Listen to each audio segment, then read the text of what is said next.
All right, there we go. All right, guys, listen. I told y'all about this the other day when I put this little thing up the other day about this guy that I want to talk about today. Now, this case is extremely disgusting. And notice it says, "My body, my decision." Well, that is because this man, I'm gonna give you the scenario first. This man is married. This man is seeing somebody else on the side. The girlfriend ends up pregnant, right? And the boyfriend says, "Oh, well, I'm married. You can't have this baby. We have to have an abortion." And she says, "Oh, I can't really afford that." But okay, now we all know in Texas that's not going to happen, right? So then the lady says, "Well, I've decided I'm just gonna keep my child," right? So she decides she's gonna keep her child. Well, this rocks on for a little bit. A couple of weeks goes by, and all of a sudden, this guy gets this wild hair up his, whatever, and he decides he's doing Plan C. So it is seen on camera that he is putting something in this lady's drink. They went out, he put something in this lady's drink. And sure enough, then she lost the baby. Now, she was only like 6 weeks pregnant, but, that's still her baby. It's still her body, her decision. So he is an employee of the Department of Justice now. That is really disgusting. So he works in the IT department. So it took a while, but they finally were able to charge him with capital murder in the state of Texas. So that is the case we're going to talk about today. His name is Justin Banta. So I'm going to try to, let's see if it works or not. I'm going to try to see if this works. Here we go. I'm going to try to pull this up and show y'all this little story that I found about it. So hang on a minute, okay, y'all? Let's see if it's going to work. We're going to share our screen. Hold on. Put myself over here in the tiny box. Let's cancel that. We'll put ourselves in the tiny box. There we go. Now I'm going to do this. Oh, it's okay. Here we go. Share the screen. And it's going to be this guy. Share. So make this smaller. I have to make it smaller so I can still be there.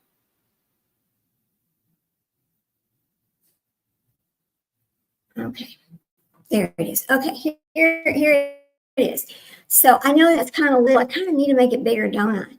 But this guy right here, he's a real piece of crap. His name is Justin Banta. Let me see if I can make this bigger. Nope, it's not letting. Oh, go back. Cancel. Okay. Well, we'll just put that right there. But anyway, I'm gonna get my phone. Hold on just a second.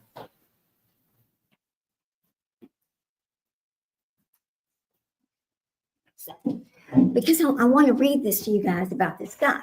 Now, he knew better. He absolutely knew better about this. His name is Justin Banta, and his date of birth is 9/12/1986, and he was arrested on, let me see what date it shows here, but he was arrested on, 10/21/2024, okay? But the incident happened. Let me see if I can figure out what happened. The incident, I think it happened, somewhere back in. Hang on a second, guys. Well, now listen. He was in jail, but then he was able to post bond, so he's out on bond. He was released on 6/6/2025 on bond, right? So there you go with that. He is 5'11", 175 pounds, and he was booked into the Parker County Sheriff's Office. All right. Now, I'm going to leave that up there for a second, and I'm going to read to you guys a little bit about what happened here.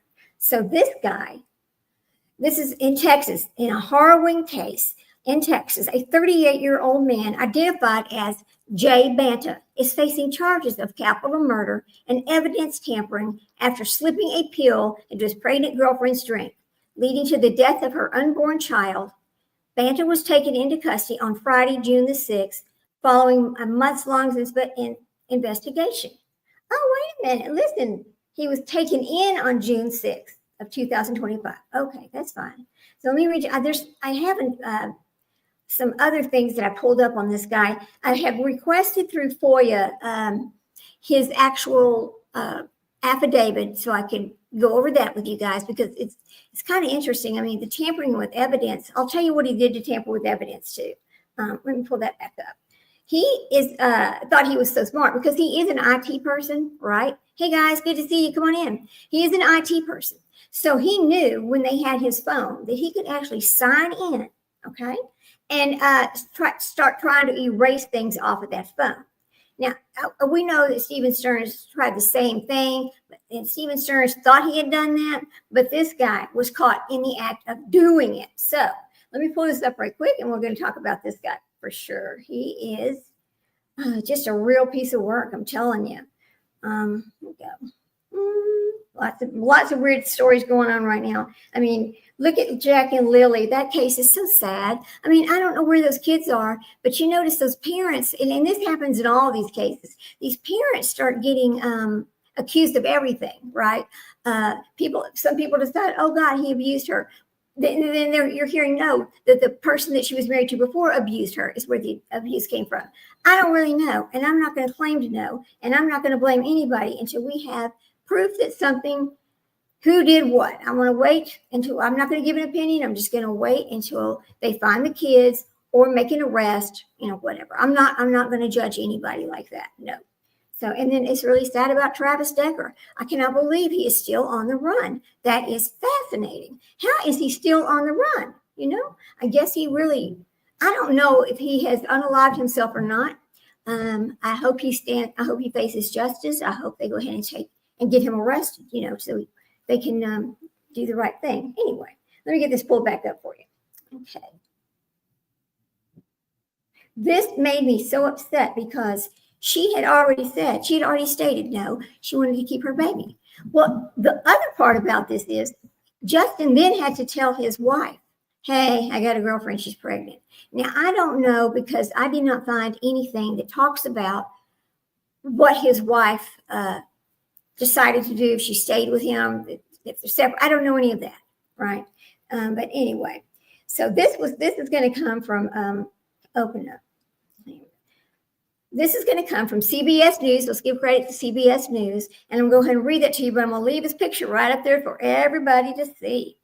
So, a man who works in IT for the U.S. Department of Justice has been arrested in connection with the death of his unborn child and tampering with evidence. The Parker County Sheriff's Office announced on Monday. Justin Anthony Banta is 38 years old, and he was taken into custody on Friday, June the 6th for capital murder following a months-long investigation into the death of his ex-girlfriend's unborn child. The Sheriff's Office said. Now, here's the rest of the story here. Go down here and get the rest of it. Okay. Now, this is another part of the story, and this is coming from the BBC. So, yes, even the BBC caught on to this, which is, anyway. A man in Texas has been charged with murder after he allegedly slipped an abortion drug into his pregnant girlfriend's drink. Justin Anthony Banta was arrested on Friday after a months-long investigation into his former girlfriend's accusations that he gave her a Plan C pill known as an abortion drug without her knowledge, according to police in the U.S. Mr. Banta's ex-partner said when she disclosed her pregnancy last year, he had offered to cover the cost of the abortion, but she expressed her desire to keep the baby. It's her body, her decision. We know that, right? Police said after meeting with Mr. Banta in a coffee shop, she experienced heavy bleeding and visits to the emergency room, but lost her baby a few days later. Oh. Mr. Banta was also charged with tampering with evidence, and physical evidence too, and is awaiting prosecution, according to the Parker County Sheriff's Office. Police said Mr. Banta's former girlfriend was around 6 weeks pregnant when she went for her checkup with her doctor, and who told her the baby was healthy and had a very strong heartbeat. This is even sadder, and good vital signs. Later that same day, the victim reported she met Banta at a coffee shop, where she expressed her suspicion that Banta had secretly added abortion-inducing pills to her drink without her knowledge or permission.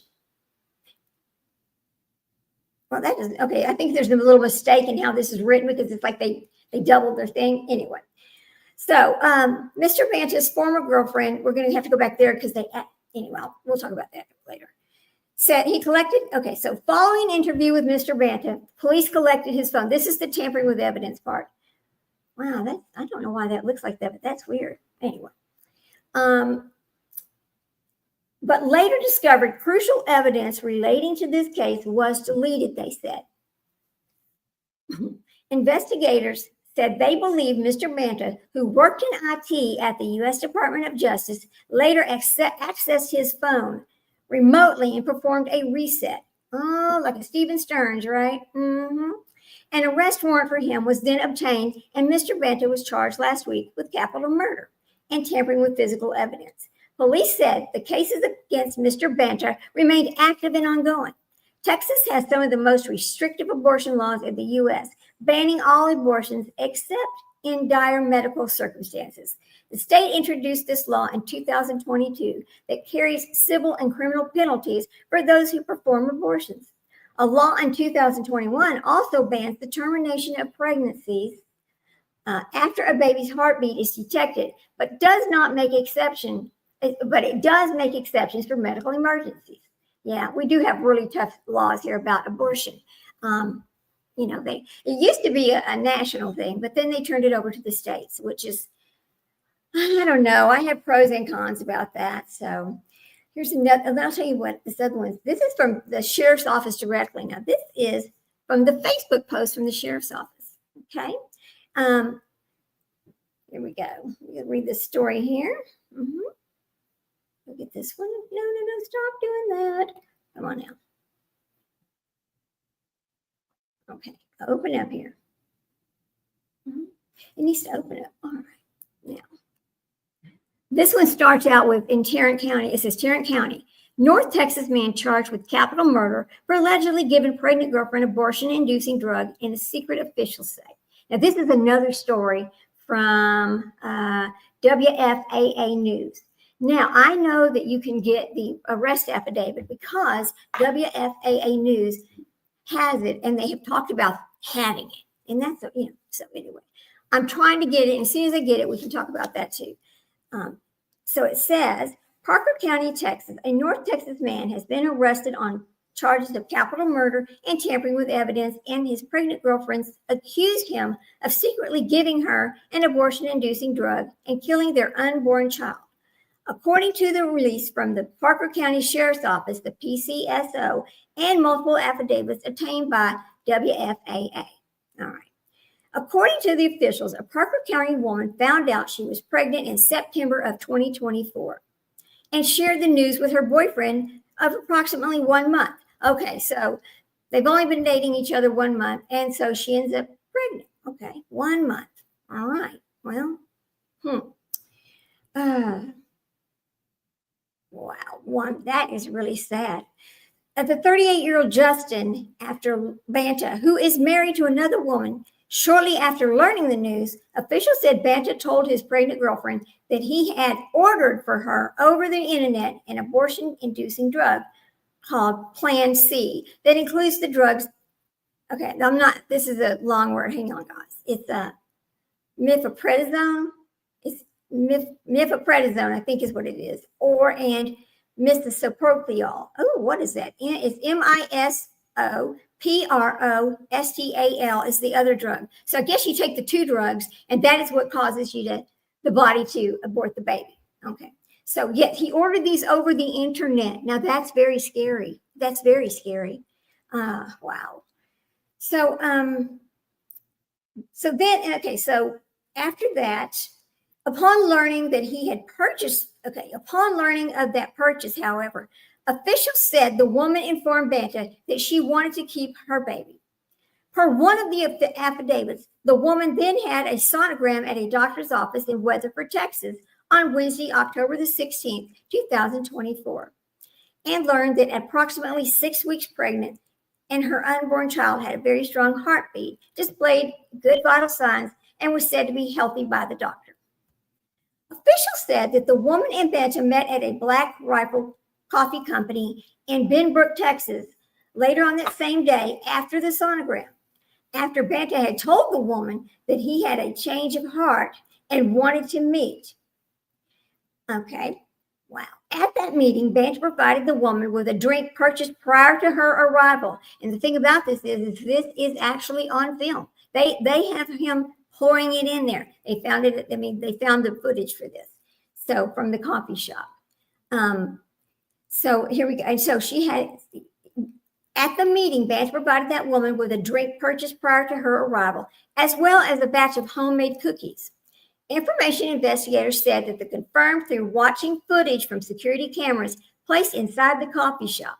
In one of the affidavits, police said security footage showed Banta pouring an unknown white-colored substance that had been packaged in a small clear bag into the cup he provided the woman, stirring it in and she drank it with a straw. Wow. According to the affidavits, the woman consumed her entire drink, but did not eat the cookies. Wow. So the next morning, officials said the woman began to experience pain, fatigue, and continuous heavy bleeding. Police said the woman took that Thursday and the following day off of work and visited the emergency room on Friday. Per the affidavit, an attending doctor in the emergency room took both the woman's and her unborn child's vitals and discovered that her baby's heartbeat had slowed. Oh, wow. So it had not happened yet. Oh, wow. Oh, so they were slow. I wonder if he was, well, hang on. We'll just keep reading here. Discovered that the baby's heartbeat had slowed. Officials said the doctor's ultrasound also revealed that the woman's uterus was filled with large amount of blood, something not seen on the sonogram the woman had just 2 days earlier. The following morning, on Saturday, October the 19th, the woman experienced a miscarriage. The affidavit said the miscarriage was later confirmed by a review of her medical records. Police said in the affidavit. In a statement to police, the woman said she believed Banta placed abortion pills into the food and the drink he provided her at the coffee shop without her knowledge or her consent.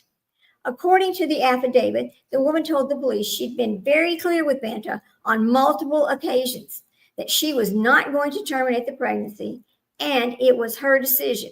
It is her decision. Hey, Jessica, good to see you. It is horrible, isn't it? So glad you came in. I always like seeing my friends. I really do. Thank you. So this is disgusting.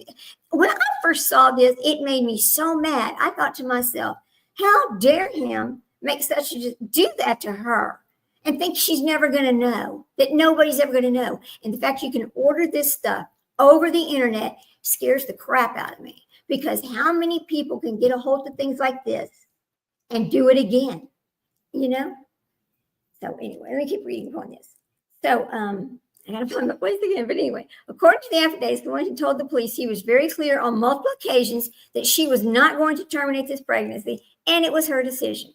But that Banta continued to push the issue, asking what he could do to change her mind, including paying her. Oh, my God. And later asking her to send him a picture of her eating the cookies he had provided her at the coffee shop. Okay, so you kind of know where this is going, don't you? Upon being told of the suspicion, the Benbrook Police Department filed a report.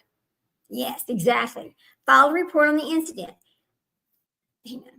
At around the same time, one of the affidavits said an investigator seized the cookies that Banta had provided to the woman. She had never eaten the cookies, thank God, right?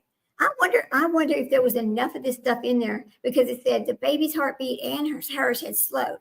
I wonder if there was enough in there to actually take her out too, Wow. So anyway, so let me get back to where I was. So they took the cookies, which she still had in her possession, and which were submitted to the FBI lab for analysis. The FBI lab determined that it's hard to say this word, mifepristone is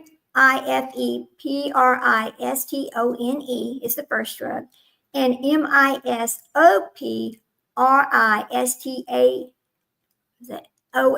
it's the second drug. It's miss something, and mispritidazole something. Anyway, I don't know what the word is. The main ingredient in Plan C were present in the ingredients of the cookies, the complaint said. At that point, because the woman resides in Parker County, the investigation was then transferred to the Parker County Sheriff's Office with support from the Texas Rangers. According to the affidavit, investigators helped coordinate a meeting between Banta and the woman shortly after the miscarriage. Upon arriving at her residence and leaving a sympathy card at her doorstep, Banta was met by the Parker County Sheriff. He put a sympathy card on her doorstep after doing this to her. What kind of a piece of shit is he? Wow. That's just wow. So, okay, at this point, he was, okay, so where was I? At this point, blah, blah, blah, he was more, okay. According to the affidavits, investigators helped coordinate a meeting. I just said that, but anyway. And so he leaves this card on her front porch, and he's trying to leave. But he was met by the Parker County Sheriff's Office investigator and a Texas Ranger and agreed to speak to the law enforcement about the incident at the Parker County Sheriff's Office. During the interview, Banta admitted to strongly desiring and pressuring the woman to get an abortion.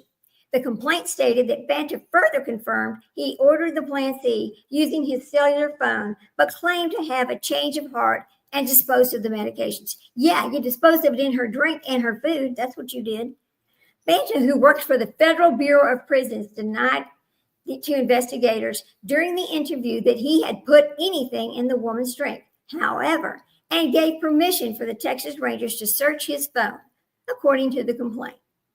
According to the Parker County Sheriff's Office, Banta was observed placing his phone in airplane mode at the request of the officers, who then placed the device in a secured locked area. According to the affidavit, Banta returned to obtain some information from his device.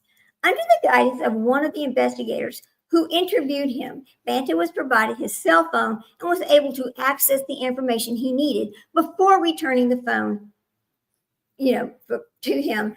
And it was no longer in airplane mode as they had asked him to put it in.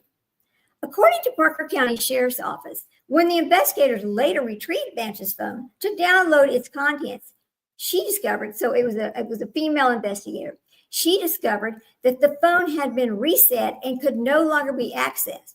Per the Parker County Sheriff's Office, investigators then consulted several digital evidence specialists who said that the only way the defendant's phone could be in that condition was the owner would have to log on to their personal Google account and from another device, which includes providing the proper access with account and passwords and selecting the proper commands to conduct a remote purge and or reset of the device.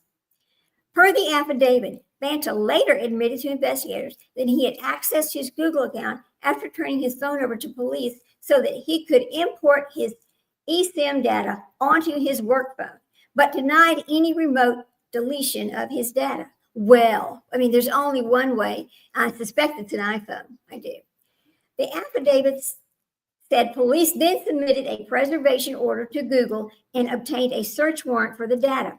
Officials said they consulted multiple data specialists on the matter, but none could locate in the data logs any evidence of the deletion command, and none were even aware that such a command might exist in Google data returns. Further, investigators conducted by the Regional Organized Crime Information Center also revealed no execution command, although officials said their findings did reveal some irregularities, including no videos or photos being present on October the 20th or October the 21st. Wow, just those 2 days. And a lack of stored instant messages following September 17th. So he's from September 17th forward, he got rid of everything. Wow. Which is around the time that woman revealed her pregnancy to him. So as soon as she told him, okay. So police said in one of the affidavits that data retrieved by authorities did, however, contain messages between Banta and his wife.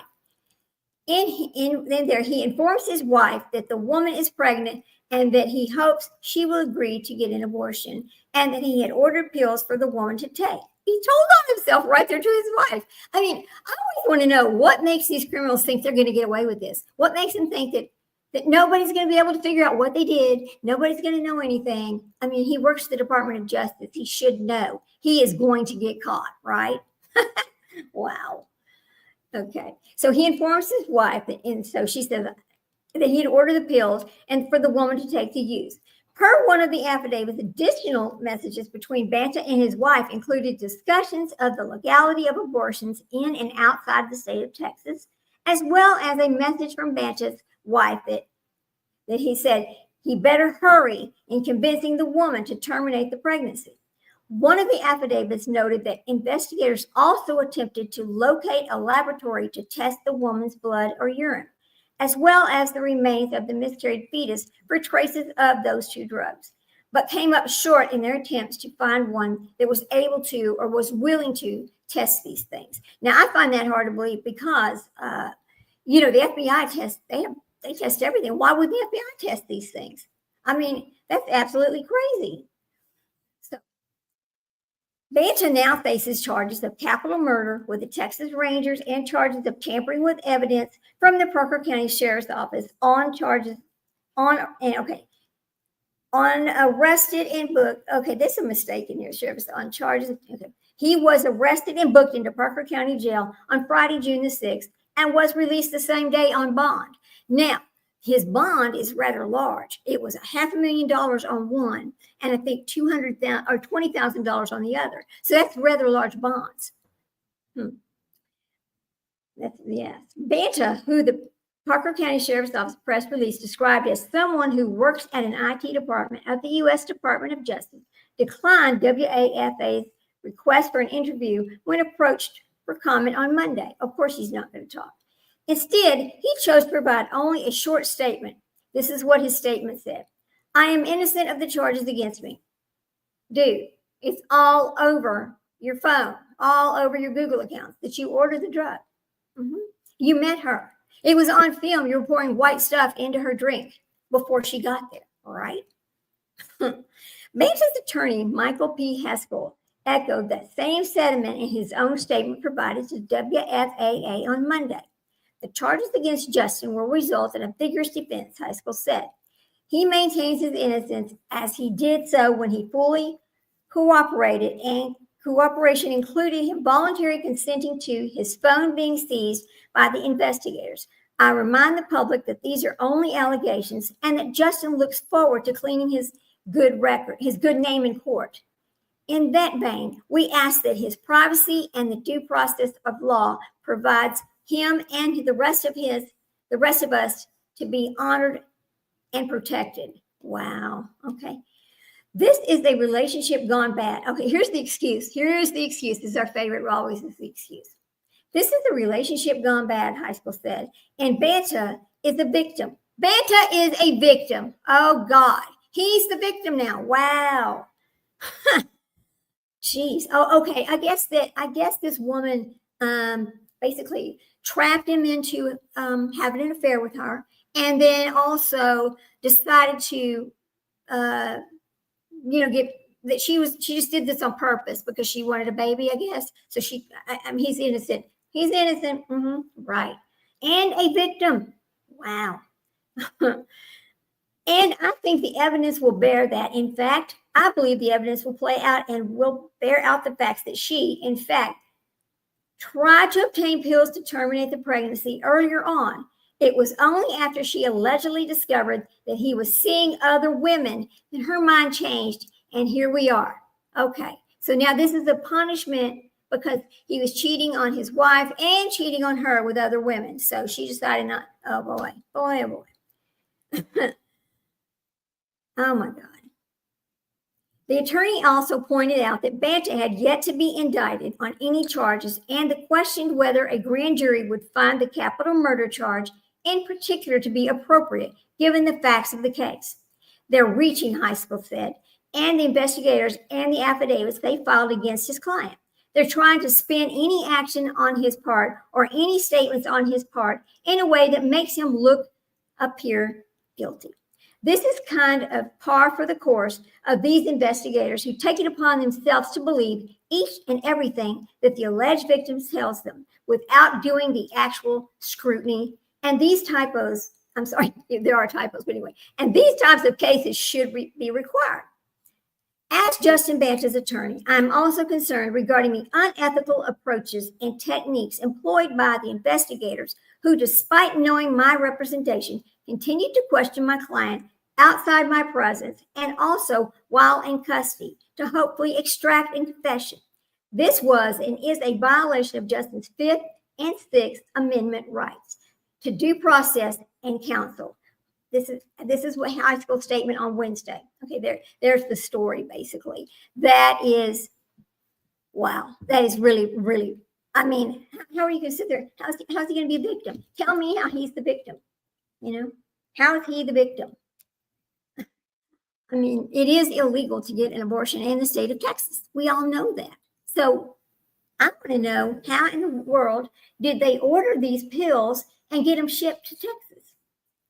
Or did they get them shipped someplace else? The whole story is going to be very interesting, and I want to keep up with this story. I'm going to, I don't do true crime, y'all know that, but when I saw this story, and it made me so mad that he made that choice for her, that was, you know, I mean, from the way it sounds, the way this sounds, it was affecting her health, and it had already affected the baby's health. So that is the gall of a person to do something like that. Is he a sociopath? What is he? What kind of mental state do you have to be in to take your unborn child's life that way, right? It is just horrendous, upsetting, and I'm going to monitor this case the whole time. So as soon as I can get the affidavits from the case, I will bring that out and let y'all see that, and we'll talk about that too. And on the other news that's going on around the world, which we really know nothing new about, Sebastian, nothing new. Lily and Jack, really nothing new there. The one little girl was found, but her mother had dropped her off somewhere. Now listen, I have a very hard time believing that child laid in that ditch for 3 days and 3 nights. No, that couldn't happen.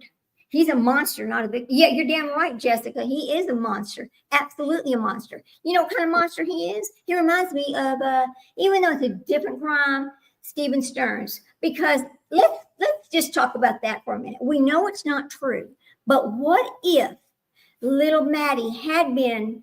It's not true, we know this, but what if she had been? What was he going to do? What did he think he was going to do? It could never be told.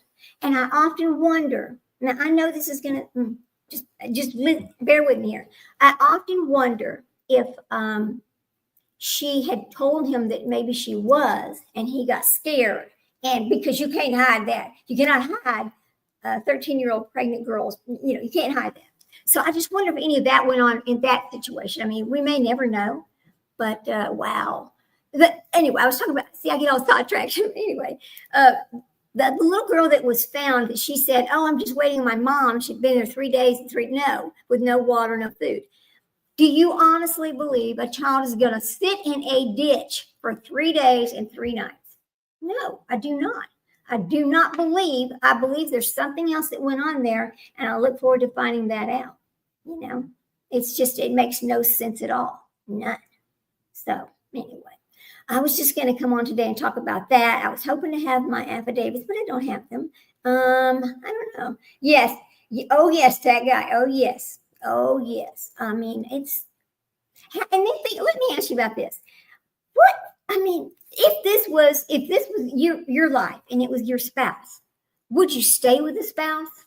I mean, obviously, we don't know, but he might have other children. There's so many facts we don't know. But would you stay with that spouse? Or would you say, "Oh no, this marriage is over"? You got to wonder about that because okay, this goes back to the DV or the proposed DV or the abuse or whatever that was going on supposedly in the Jack and Lily case. And let me say this: I'm going to get on my rant now. This happens all the time. As soon as something happens yeah, you're right, Jessica. I wouldn't either. As soon as something happens in a family, a child goes missing. All right. It happened in the other cases too. Well, the husband must have been abusing the wife. That's what happened. And hurting the children. They've said it and they just throw that out there without any proof ever.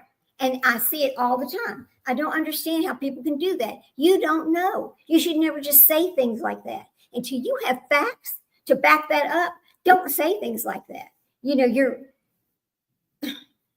it's libelous. It's just something you should not do. I mean, there's so much misinformation that gets put out on these cases that just, it affects the case too.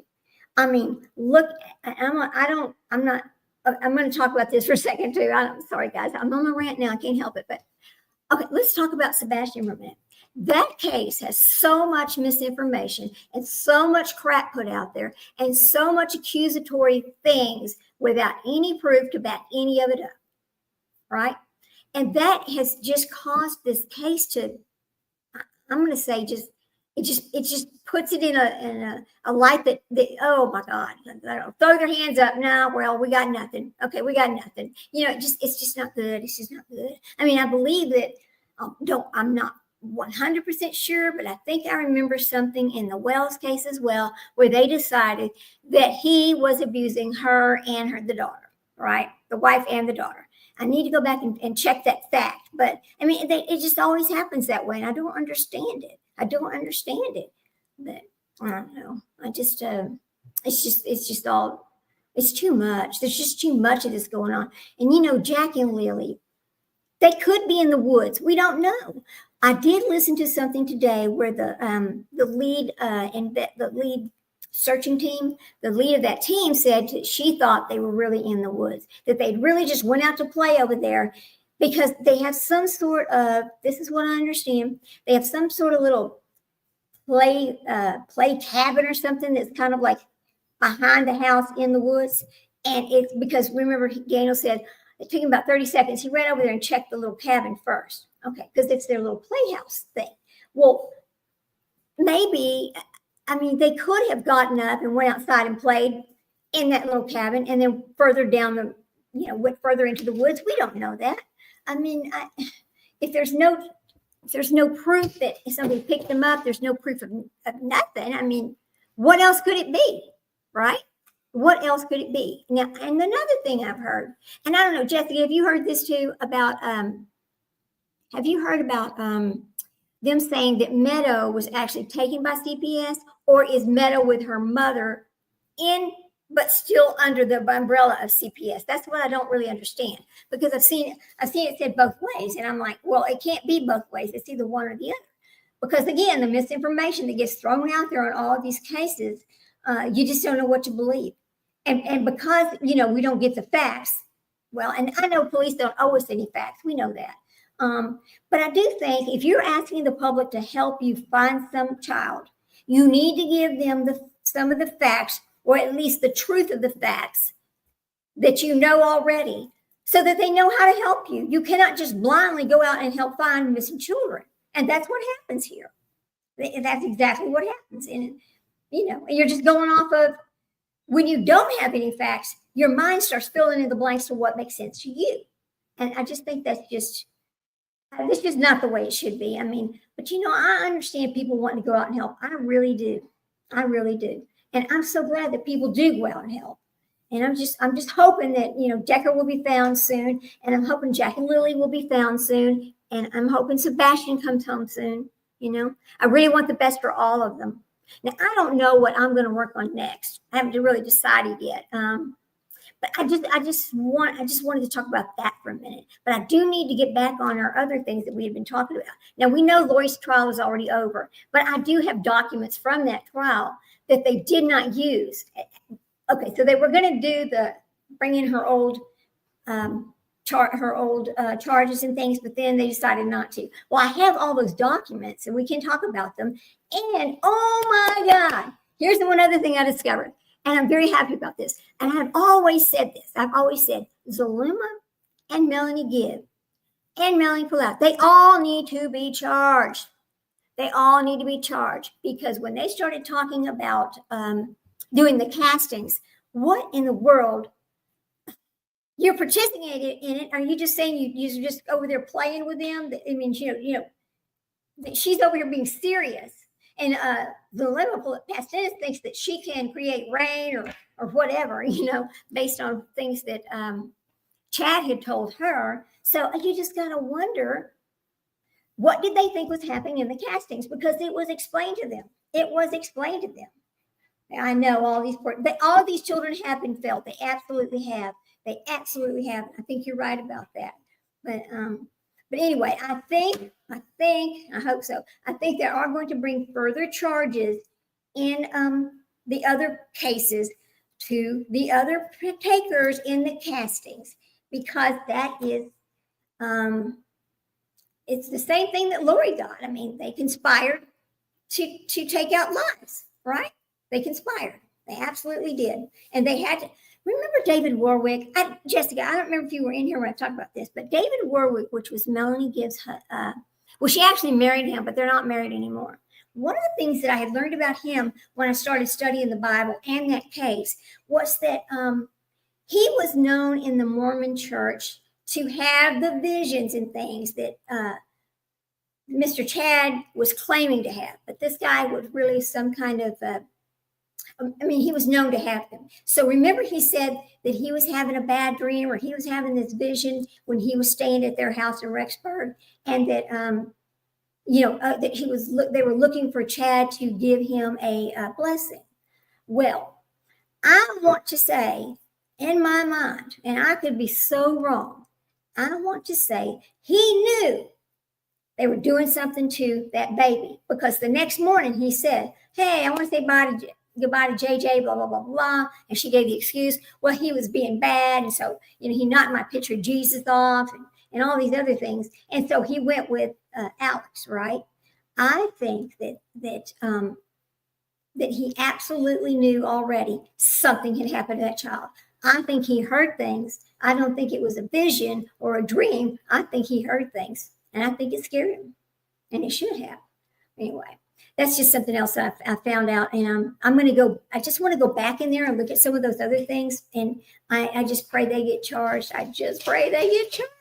They should, because nobody should have gotten any type of, if you talk to us, we're not going to charge you. No. They all knew. You can't tell me they didn't. It was very fascinating for me. I know I'm just kind of rambling about this for a minute, but because I don't have any more, because I don't have the affidavits yet but I have for this other case. I'm just talking about something else that I want to do that we've kind of talked about before, I'm sorry, my lips are so dry. When we went to Vegas, my skin just dried out so bad. It just feels like it's all going to chap off. It's just really dry. But anyway, so I had started reading that Mormon, the Book of the Mormon, and that's the other Chad Daybell books. And I've ordered 2 more Chad Daybell books, but they're real hard to get because that publishing company is not there anymore. So you're having to buy old copies from wherever you can find them, and they're hard to find, because some of these books are really old, from like 2007, 2008, 2000, that kind of thing. But absolutely, he wrote a children's book. And okay, let me tell you something. Okay, here we go. Chad Daybell took parts of the books that he has written and put them to real life. JJ did this. It's part of the book he wrote. James and Elena, it's part of something else he wrote. There's just little parts to all of this, which comes from his books that he's written coming to life. Yeah, it's all bullshit. We've always known it was bullshit. And I really would like to talk to him, because I would like to ask Chad Daybell, and I've talked about this before too, if he still believes everything he told her, or was he just telling her that? Oh, you're not familiar? Oh, good, TJ. I'm good, Jessica. Because I want to make everybody familiar with it, because it was fascinating. When I started digging into the backstory of those people, it was fascinating, very fascinating. So, but it's just so hard to get your hands on some of these things. And anyway, I'm working on that part. But in the backstory of these people, and you find out about a few things that happened along the way, it just shocks the crap out of you. And then once again, you got to look at the whole case. You got to say Zulema. You got to say, Melanie, both Melanies. What in the hell did you think was happening here? They were all members of the Mormon church. Of course, they were all members of the Firstborn church, according to Chad, which is no way you can be a member of the Firstborn church and be living in your physical body here on earth. That is not the way that works. I am not Mormon. I've just studied the Book of Mormon and some other things to figure out what really happened here, because that's the thing about what I always wanted to do. I wanted my channel just to be about the psychology of these people and how they can do these things. What is going through their mind that they decide, oh, this is okay. This is what we should be doing. I mean, were they all sociopaths? Were they all psychopaths? I mean, what is it? What made them think that this was okay, that they were right? What in the world? Okay, she's thinking, I'm going to lead the 144. Now, this is Lori. Now, you got to think about all the, now, parts of the Book of the Mormon are basically from the Bible and some other things. But, I mean, basically, it's like these 10 commandments, the things you should not do. Well, some of that, it's the same principle. There's no way you're going to be a goddess if you've taken the life of other people, if you've taken the life of your children. There's no way. You've committed every sin that we know of, right? Here now. Oh my God. Anyway. So I guess I'll let you go. I'm so glad you came in, Jessica. It's fun talking to you. It really was. A lot of times, this is the weird thing about this. And I always thought about just doing a podcast. Then I thought, well, no, sometimes it's fun to go live because I like to talk to my friends that come in, the ones that, remember to come in. And I didn't put out a reminder today. I forgot to do that. So, of course, anyway. So one of the things I've learned is like a lot of my other people that are not in chat with us all the time tell me, well, I just listen to it when I'm driving home from work, or I just listen to it when I'm cleaning my kitchen, or whatever. I'm like, oh, that's great, because basically my live becomes the podcast, and that's okay too. Anyway, so I'm going to let you go, Jessica, and as soon as I get these books, I'm going to announce that so we can come back on and talk about that. I've never known people, I've never known anybody that I thought could be, the thought of these people being capable of doing all of that and still walking around this earth acting like they are right. Lori Vallow, you're not. You're a monster. You're a monster. And it was a waste of the court's time. You representing yourself. Why did you do that? Anyway. So I'll talk to y'all later. Thank you so much for coming in. I really appreciate you. And I know I'll see you later on in one of the other chats. I know I will, because we all go to the same groups. Anyway, bye, guys. Good to see you.